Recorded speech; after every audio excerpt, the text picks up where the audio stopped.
అందరికీ నమస్కారం. నేను మీ గంటి ఉష. నా మిత్రులకి, శ్రేయోభిలాషులకి, సబ్స్క్రైబర్స్కి మంచి మంచి కామెంట్స్ పెట్టి నన్ను ప్రోత్సహిస్తున్న మీ అందరికీ కూడా కృతజ్ఞతాభివందనలతో పాటు శుభాభినందనలు కూడా తెలియజేసుకుంటున్నాను.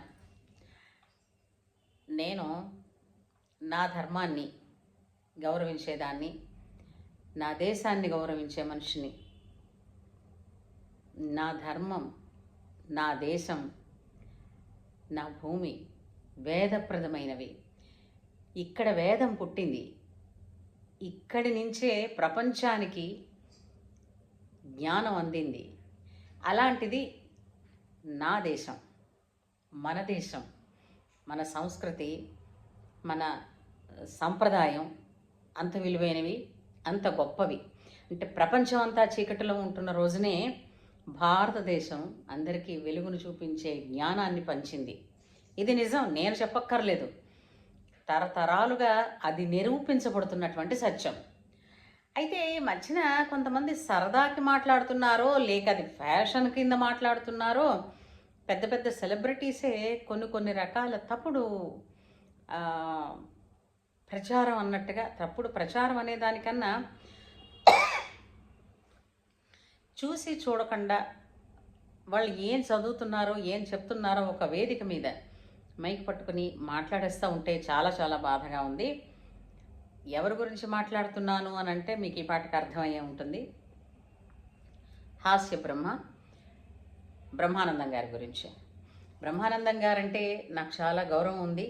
నేనే చాలామంది ఆయనకి ఫ్యాన్స్ ఉన్నాం. ఆయన తెర మీదకి వచ్చారు అని అంటే ఎంతో సరదాగా నవ్వులు పండిస్తారు. ఆయన నవ్వుల్ని పండించే రైతు.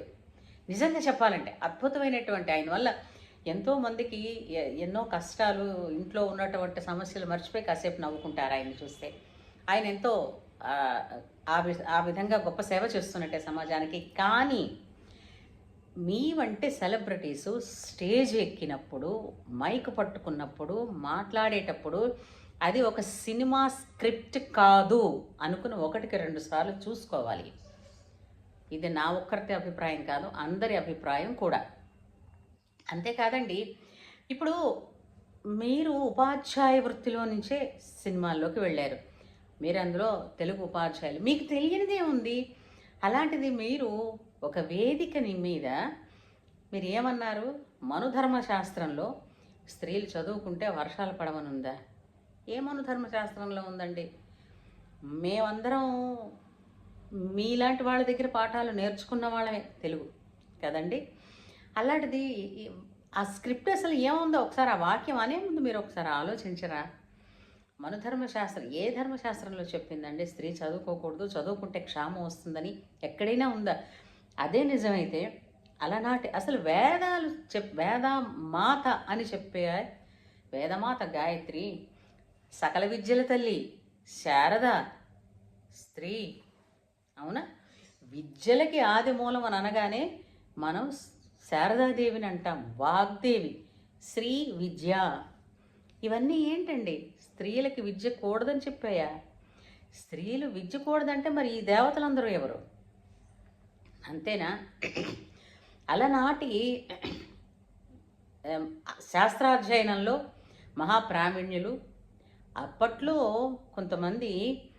కొంతమందికి ఒక ఆనవాయితీ ఉండేది. ఏంటది? సంధ్యావందనం. ఇప్పుడు మళ్ళీ కొన్ని చోట్ల మొదలుపెట్టారు స్త్రీలు కూడా సంధ్యావందనం అన్నది. ఎక్కడో విన్నాను నేను. అది మరి ఎంతవరకు చేయవచ్చునో చేయకూడదో కూడా అన్నది కూడా నాకైతే తెలియదు. అంత జ్ఞానము అనుభవం రెండూ లేవు నాకు. కానీ అప్పట్లో సీతాదేవి కూడా సంధ్యావందనానికి వచ్చేది అన్నట్టుగా సుందరాకాండలో ఒక శ్లోకం దగ్గర అలా అనిపించింది. మరి ఆమె వచ్చేదో కాదో, వనసంచార కుశల అని ఒక చోట వస్తుంది అది.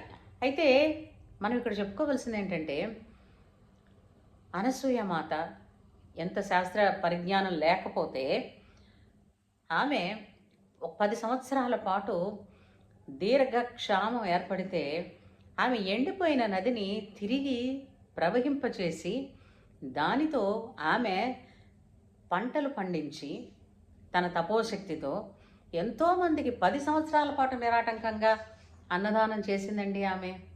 అంతేకాదండి, ఇవన్నీ సరే అనుకుంటాం. గులకరాళ్ళను కూడా గుగ్గిళ్ళుగా చేసింది, ఇవన్నీ ఇవి సరే. త్రిమూర్తులు త్రిమూర్తులని పసిపాపల్ని చేసింది. ఆమెను ఒక ధర్మ సంకటంలో పడేశారు కదూ. ఏమిటది? ముందు భిక్షకు అయి వచ్చామన్నారు. భిక్ష వడ్డిస్తాను, లోపలికి రండి అంది.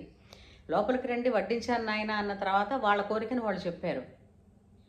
ఆ కోరికను ఆవిడ యాక్సెప్ట్ చేస్తే పాతివ్రత్యానికి, యాక్సెప్ట్ చెయ్యకపోతే అతిథి అర్ధాకలితో, అసలు ఆకలితో వెళ్ళిపోతే గృహస్థ పుణ్యం అంతా పట్టుకుపోతాడు. ఈ రెండు ధర్మాల మధ్య ఆమెని ఇరికించేద్దామని చూస్తే వాళ్ళనే పసిపిల్లలుగా చేసి ఉయ్యాల్లో పెట్టి ఊపేస్తే త్రిమాతలు ముగ్గురు ఆవిడ దగ్గరికి వచ్చి మా భర్తలు మాకు ఇయ్యమ్మా అని ఆమెను ప్రార్థించారు. ఆమె స్త్రీ, ఆమెకి వేదాల్లో ప్రావీణ్యం ఉంది. అంతేనా? లోపాముద్ర, లోపాముద్రార్చిత లీలాక్లుప్త బ్రహ్మాండ మండల లోపాముద్ర. ఆమె అగస్త్య మహర్షి భార్య. అరుంధతి సతీ సుమతి, వీరందరినీ మించి సావిత్రి సత్యవంతుడిలో కథలో. కథ అంటే ఈనాడు అది జరిగిపోయింది కాబట్టి ఈరోజు కథ అనుకుంటున్నాం. ఈనాటి విషయాలు రేపటికి కథే కదండి, చరిత్రే కదండి. అలాగా ఆ సావిత్రి చేసిన ఉపాసన ఏంటండి? గాయత్రి మాత ఉపాసన చేసింది, సూర్యోపాసన చేసిన మనిషికి, ఆమెకి యమధర్మరాజు దర్శనమైంది. అంతేకాక ఆమె అతనితో పాటు, అతను ఆకాశ గమనంలో వెళితే ఈమె కూడా ఆకాశ గమనంలోనే అతనిని వెంబడించి శాస్త్రంలో అతనిని మెప్పించి ఒప్పించి భర్త ప్రాణాలు తిరిగి తెప్పించుకుంది. ఎక్కడున్నారు సార్? ఏం ఆలోచిస్తున్నారు? ఇది ఒక సినిమా స్క్రిప్ట్ అనుకున్నారా? చెప్పండి. ప్రజలండి సినిమా అనగానే, లేదంటే సెలబ్రిటీస్ అనగానే వాళ్ళ నోటి నుంచి వచ్చే మాటని కొంచెం విలువైనదిగా తీసుకుని మనస్సులో ముద్రించుకుంటారండి. అలాంటప్పుడు మనం ఆడే మాట ఎలా ఉండాలి అన్నది ఆలోచించాలి కదా. అది మహిళల మనోభావాల్ని చాలా దెబ్బతీసింది.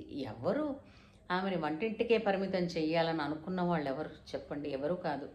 వీళ్ళందరికన్నా ఇంకా విశిష్టమైనటువంటి వ్యక్తి అంటే ఆది శంకరాచార్యులు.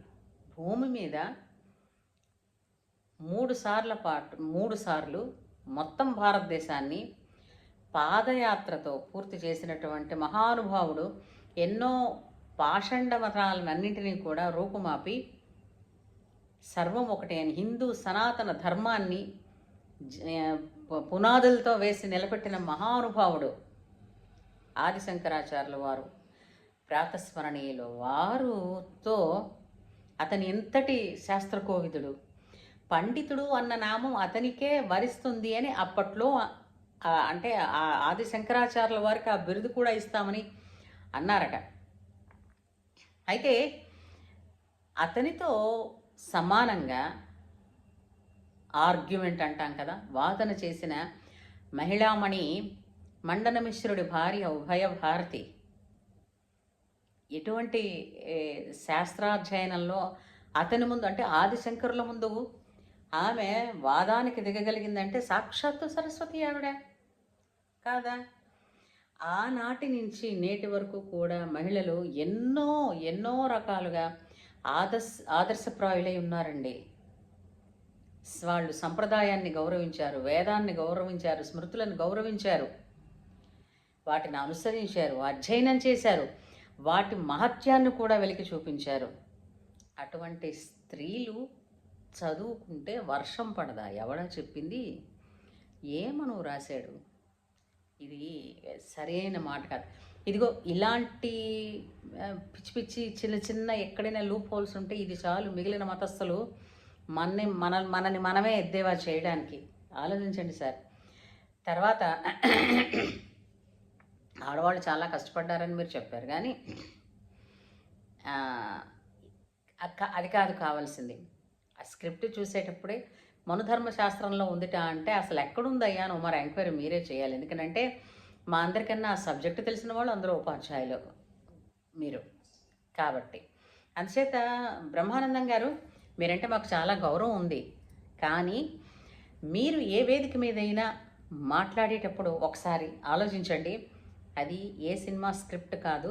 సినిమా స్క్రిప్ట్‌లోనే మాట్లాడారు అనంటే, అలా మేము చాలా చోట్ల మిమ్మల్ని ఆ సినిమాల్లో మీ క్యారెక్టర్‌ని వాళ్ళు ట్రీట్ చేసిన తీరు చూసి కొంచెం బాధపడిన రోజులున్నాయి.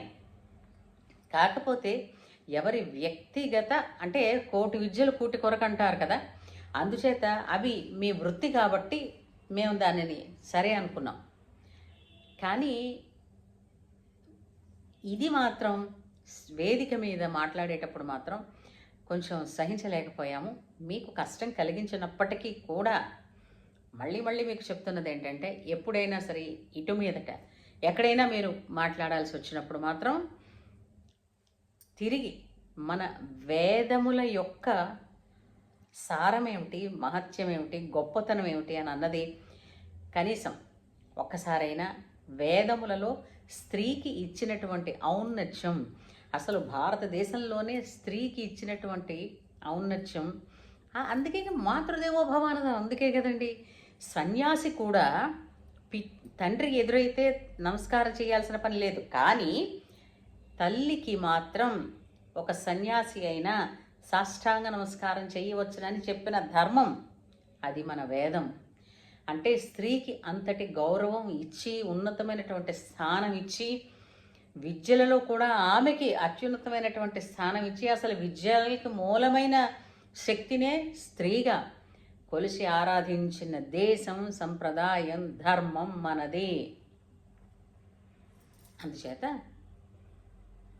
ఎప్పుడైనా సరే తిరిగి మళ్ళా మాట్లాడేటప్పుడు మరొక్కసారి స్క్రిప్ట్ చూసుకోండి, ఏమంటారు. ఎందుకంటే సత్యమేవ జయతే, ఎప్పుడైనా సత్యమే గెలుస్తుంది. జై శ్రీరామ్.